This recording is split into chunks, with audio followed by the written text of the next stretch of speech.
Hello दोस्तों, कैसे हैं आप सब। तो चलिए आज की कहानी स्टार्ट करते हैं। यशोदा जी किचन में रात के खाने की तैयारी कर रही थी। तभी उन्हें एक जोर की चीख सुनाई दी। ऐसा लगा कि जैसे कोई दर्द से कराह रहा हो। फिर उन्होंने घर से निकलकर आसपास देखा, पर उन्हें कोई दिखाई नहीं दिया। वो आकर सोफे में बैठ गई और सोचने लगी कि इस घर में आए मुझे अभी 1 महीना ही हुआ है, पर हर रोज़ मुझे ऐसे ही आवाज़ आती है। ये मेरा वहम तो नहीं हो सकता।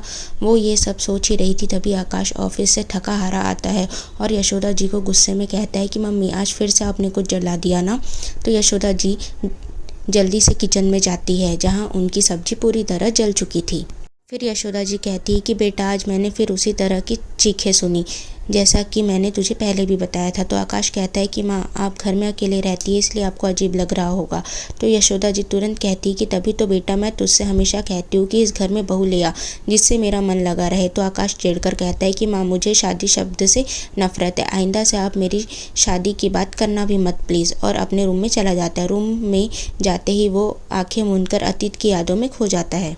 आकाश ने जब प्रिया को पहली बार देखा तो उसकी नीले आंखें और गोरे चेहरे में खो सा गया। उसे तो ऐसा लग रहा था कि साक्षात हुस्न परी उसके सामने आ गई हो, पर प्रिया ने उसमें कोई खास इंटरेस्ट नहीं दिखाया।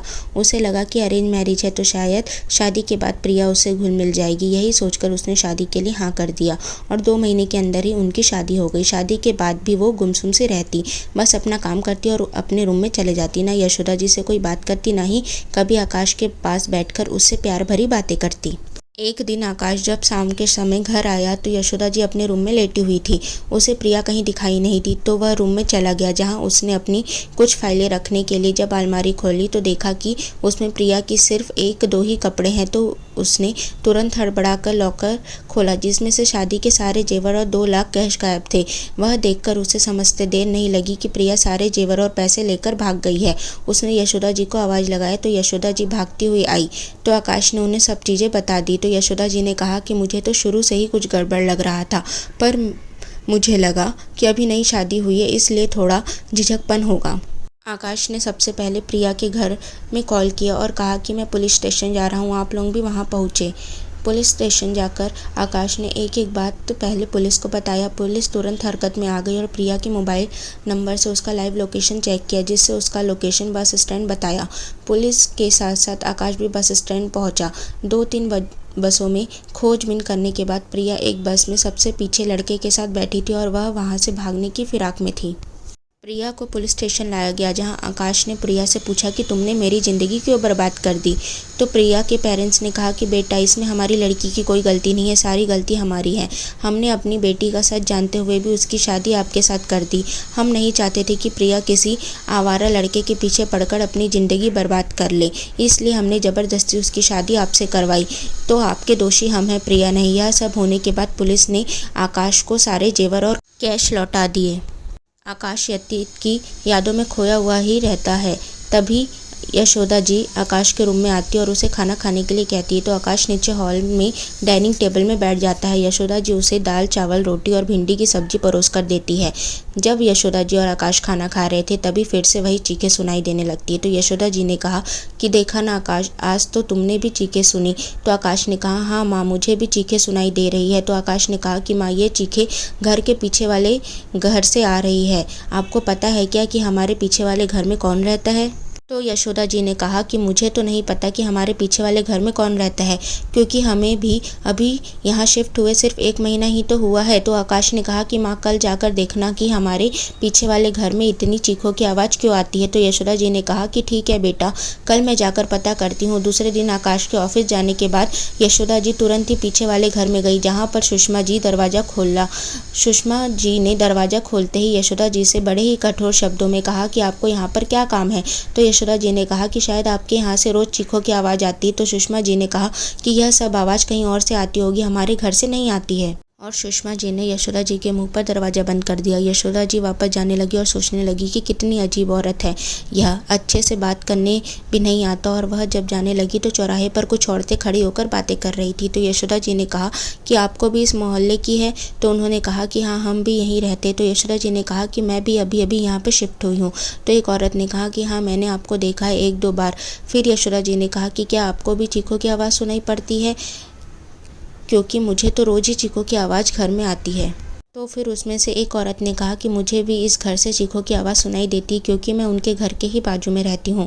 फिर यशोदा जी का शक तो पूरी तरह से यकीन में बदल गया कि हो ना हो इस घर में ही किसी के साथ कोई अन्याय हो रहा है।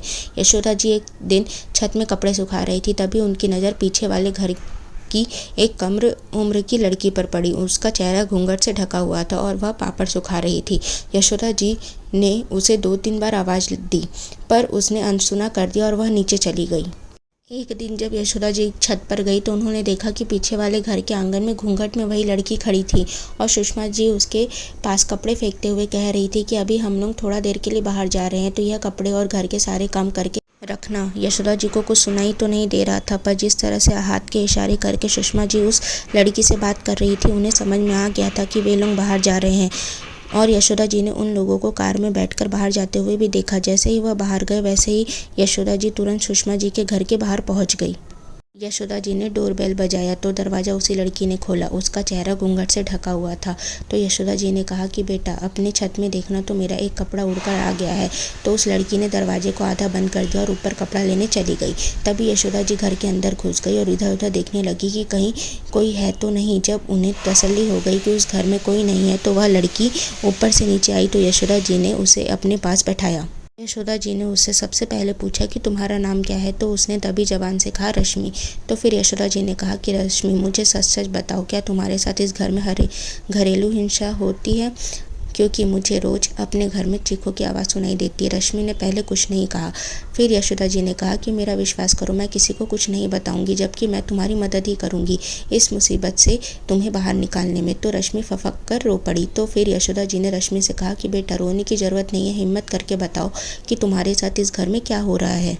तो रश्मि ने कहा कि माँ जी, यह लोग मुझे जब चाहे तब मारते हैं, चाहे बेटा हो, बाप हो या माँ हो, और तब तक मारते जब तक मेरी चीखें नहीं निकलती और मैं बेहोश ना हो जाऊं। यशोदा जी ने कहा कि यह लोग तुम्हें इतना क्यों मारते हैं। तो रश्मि ने कहा कि मेरे पति को 10 लाख रुपए चाहिए अपना धंधा चालू करने के लिए।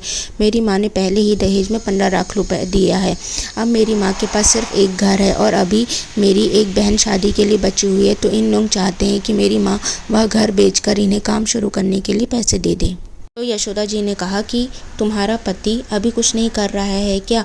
तो रश्मि ने कहा कि नहीं, मेरी इनसे झूठ बोलकर शादी कर दी गई कि यह कंपनी में अच्छे पोस्ट पर जॉब करते हैं, पर यहाँ आकर मुझे पता चला कि यह तो घर में बैठे रहते हैं, इनके पास कोई काम धंधा नहीं है और ना ही मुझे मेरे मायके जाने देते हैं। मुझे इस घर में उन्होंने कैद करके रखा है। तो यशोदा जी ने कहा कि बेटा मैं तुम्हारी पूरी तरह से मदद करूँगी, तुम मुझे अपनी मम्मी का नंबर लिख कर दे दो ताकि मैं उनसे मिलकर सारी बातें बता सकूं, वह तुम्हें यहाँ से ले जा सके। तो रश्मि ने जल्दी से उन्हें मम्मी के नंबर लिख कर दे दिया और यशोदा जी तुरंत उसके घर से बाहर निकल गई। घर आकर उन्होंने वह नंबर अपने मोबाइल में सेव कर लिया और सोचा कि कल सुबह मैं रश्मि की मम्मी से बात करती हूँ। पर उसी रात जब यशोदा जी सो रही थी तभी रश्मि की जोर जोर से चीखों की आवाज़ आ रही थी।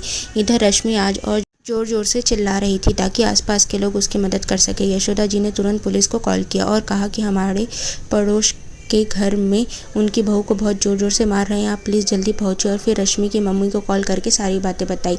उन्होंने भी जल्द से जल्द आने को बोला। थोड़ी ही देर में पुलिस रश्मि के घर के बाहर पहुँच गई और आसपास के लोग रश्मि के घर के बाहर इकट्ठा हो गए। यशोदा जी भी पुलिस वालों के साथ खड़ी हो गई। पुलिस ने रश्मि के घर का दरवाज़ा खटखटाया तो दरवाज़ा सुषमा जी ने खोला। तो पुलिस ने कहा कि हमें खबर मिली है कि आप अपनी बहू के साथ मारपीट करते हैं। तो सुषमा जी ने कहा कि यह खबर पूरी तरह से झूठी है, हम तो अपनी बहू को बहुत प्यार से रखते हैं। तो पुलिस ने कहा कि आप एक बार अपनी बहू को बाहर बुलाए। तो सुषमा जी ने कहा कि हमारे घर की बहू ऐसे किसी के सामने भी बाहर नहीं आती। तो पुलिस ने कहा कि आपको उसे बाहर बुलाना ही पड़ेगा, यह मेरा ऑर्डर है। तो सुषमा जी ने रश्मि को आवाज़ लगाकर बाहर बुलाया। रश्मि का चेहरा घूंघट से ढका हुआ था। पुलिस ने कहा कि आप अपनी बहू का घूंघट हटाइए। तो सुषमा जी ने कहा कि हमारे घर की बहू घूंघट में रहती। तो पुलिस ने कहा कि ये सारी दकियानुसी बातें हमारे सामने नहीं चलेगी। और एक महिला कांस्टेबल ने जैसे ही रश्मि का घूंघट हटाया तो यशोदा जी की तो चीख ही निकल पड़ी, क्योंकि उसका चेहरा हर जगह से काला और लाल पड़ चुका था। उसकी आंखें धंस गई थी और उसके शरीर पर कई जगह प्रेस के निशान थे।